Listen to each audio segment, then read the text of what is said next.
Welcome back once again from the NCERT 1.3.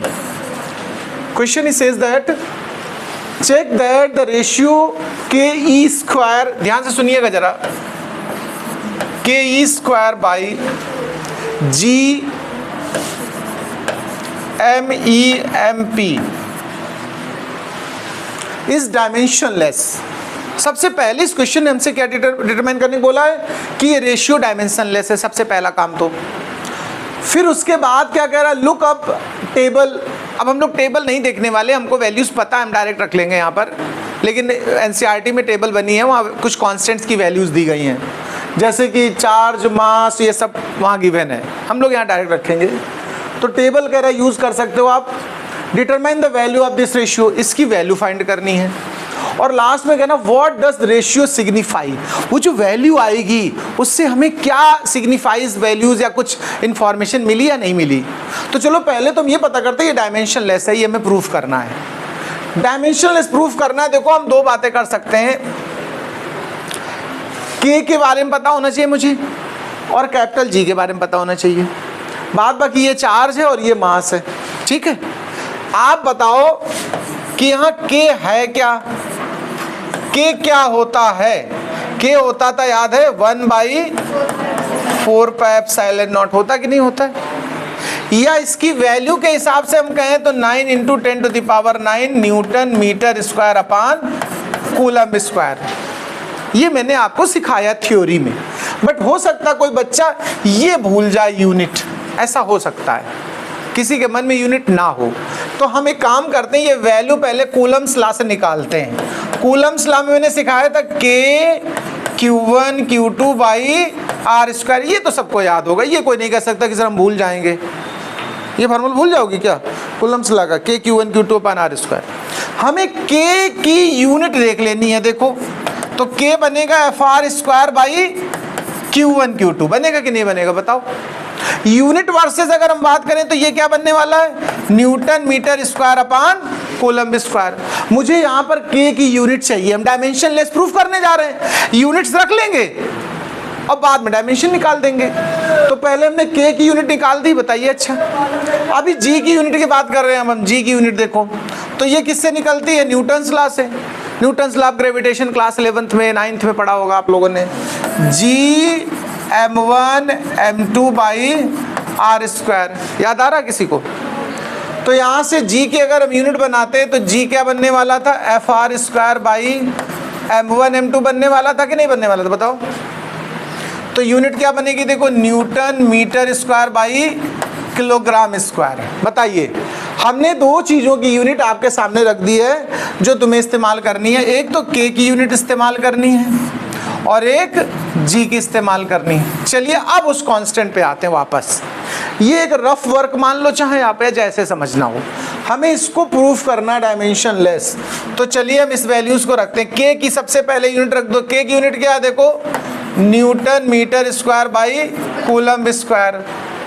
ई मतलब होता है एलिमेंट्री चार्ज, इसकी वैल्यू होती है 1.6 × 10⁻19 कूलम्ब। तो ये देखो दो बार ये है ना, कूलम इंटू कूलम, तो क्या बन गया, कूलम स्क्वायर बन गया कि नहीं बन गया, ऊपर बताइए।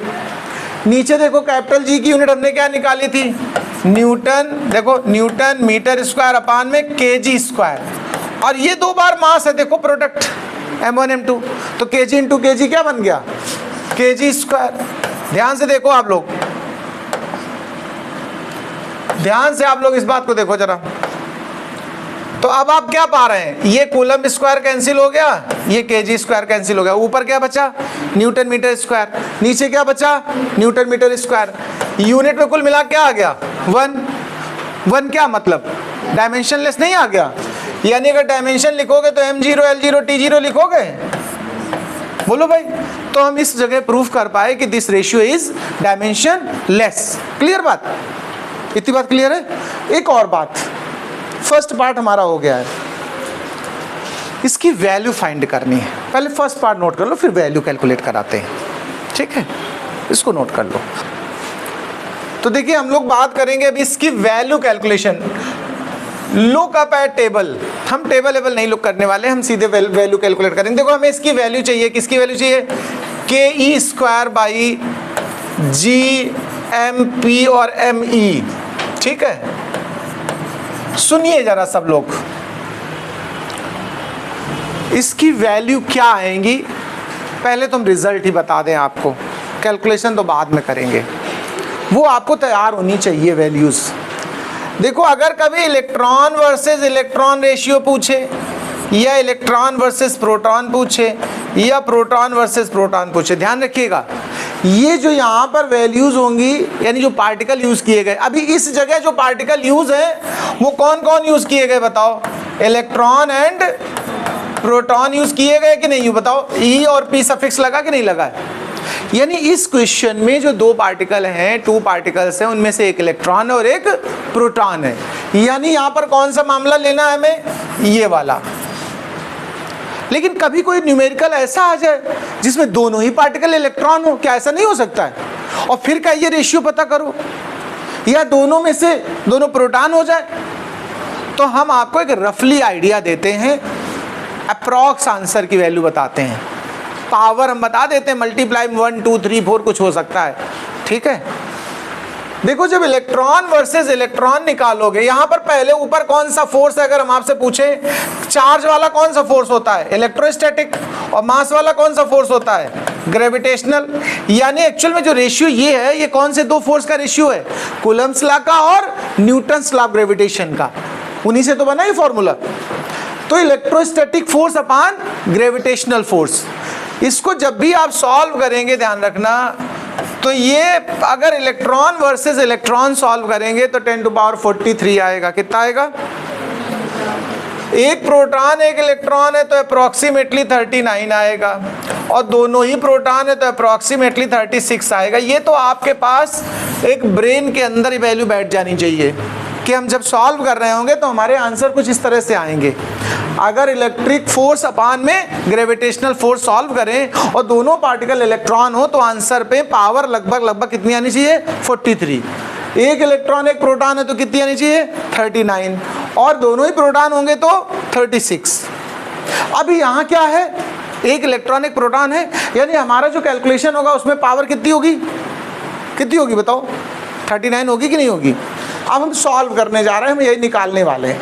तो देखिए k की वैल्यू आपको सब याद होगी, सब लोगों को, कि k कितना होता है? 9 × 10⁹ होता है। इन्होंने कहा था टेबल से देख लो, लेकिन हमको वैल्यूज याद है तो हम लोग डायरेक्ट रख ले रहे हैं। ठीक है, ये चार्ज कितना होता है? 1.6 × 10⁻19 होता है। g की वैल्यू आपको याद है किसी को? 6.67 10⁻11 न्यूटन्स लॉ ग्रेविटेशन में, ये universal gravitational constant. Mass of electron आपको याद होगा 9.1 10⁻31 kg। ये एक्यूरेट वैल्यू है, लेकिन आप अपनी कैलकुलेशन आसान करने के लिए इसको 9 भी ले सकते हो। क्या ले सकते हो? तो हम लोग 9.1 की जगह 9 ले रहे, थोड़ा करने में आसानी रहेगी। नहीं सही रहेगा? थोड़ी कैलकुलेशन में थोड़ा सा आसानी पड़ेगी। ऐसे 9 × 10⁻31।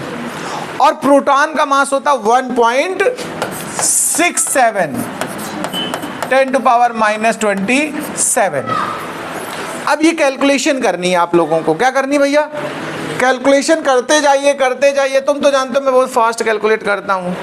तो अप्रॉक्सीमेटली आएगा 2.2 10⁻39। अभी आपको मैंने टारगेट दे दिया कि आप लोग करो भी कैलकुलेशन फिलहाल, बाद बाकी लोग नोट करते के कैलकुलेशन करें जरा। आप करेंगे एक बात सीधा देखो। अब चलो तुम लोग कैलकुलेशन करो नहीं, देखो इधर टाइम पास कर रहे हो। अच्छा एक बात बताओ, ये कितनी पावर है? 11 है, माइनस क्यों? ये कितनी है? 27 है, माइनस की कि नहीं बताओ? ये मिलाओ, 38 हुआ कि नहीं हुआ माइनस का? और इसकी पावर करोगे स्क्वायर तो क्या बनेगी? 38 बनेगी। खत्म हो गए आपस में कि नहीं खत्म हो गए? बताओ। अच्छा ये बचा क्या? 9 से 9 काट डालो, हटाओ। ये 1.6 दो बार ऊपर बचा कि नहीं बचा? और नीचे देखो 1.67 बचा। इसको 1.6 ले रहे हैं थोड़ा आसान करने के लिए, और ज़्यादा आसान कर दे रहे हैं। और ये 6.67। ठीक है, पावर का हिसाब देखो आप। ये तो मामला निपट गया, ये पावर और इसकी पावर खत्म हो गई। ये 31 ऊपर जाएगी प्लस की होगी, और 9 पहले से है, तो पावर में कितनी आ गई बोलो? टोटल 40 आ जाएगी कि नहीं आ जाएगी पावर, यहाँ बताओ। डेसिमल निपटारा कर दो, ये 1 0 इसका इसमें उतार के रख लो, ये तो काट डालो, तो 160/66 के करीब करीब आंसर आ रहा कि नहीं आ रहा, नीचे बताओ ऐसे। और एक पावर इसकी उतारी थी मैंने पहले, तो पावर कितनी बच गई, इसको अप्रॉक्स में डिवाइड करो, 2 पॉइंट समथिंग आएगा नहीं, अगर 3 टाइम कर दोगे 180 क्रॉस हो जाएगी वैल्यू, बताओ। पता नहीं कैलकुलेशन में कहा तुम लोग परेशान हो इतनी देर से, हो गया आंसर। हमने आपको मेनली ये बताया था, हमने जो अभी आपको पीछे सिखाया था कि इस तरह से आप याद रखना कि हमारे आंसर में क्या पावर्स आने वाली हैं, और ये पावर अगर याद होती तो ऑब्जेक्टिव क्वेश्चन में आसानी रहती है। उसमें जो 4 ऑप्शन होंगे ना, उनमें पावर्स से मतलब होगा, पावर देख के तुम अंदाजा लगा लोगे कौन सा करेक्ट है। तो ये एक बात तो ये हो गई कि रेशियो फाइंड करने को बोला था, देखो कहा था वैल्यू ऑफ दिस रेशियो, तो वैल्यू निकल आई 2.2 10⁻39। अब एक और सुनिए, what does the ratio signify, इस रेशियो का मीनिंग क्या निकल रहा, जरा प्लीज ध्यान से सुने, यही तो असली बात है।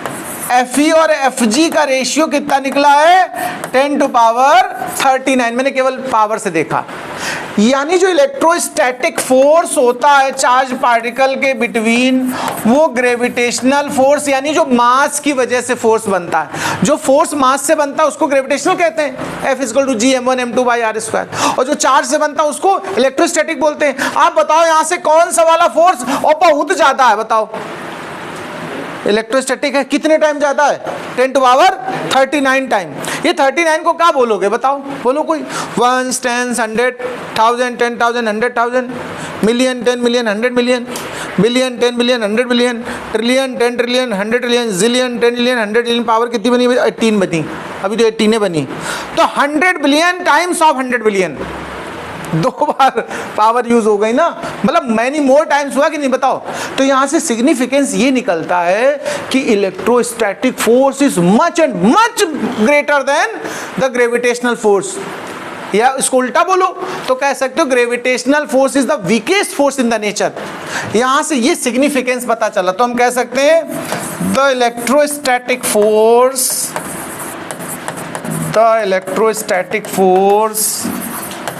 acting between charged particles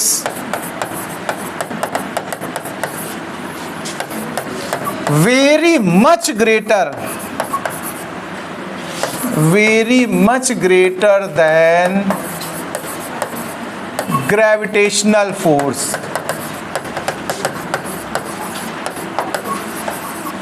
acting between them।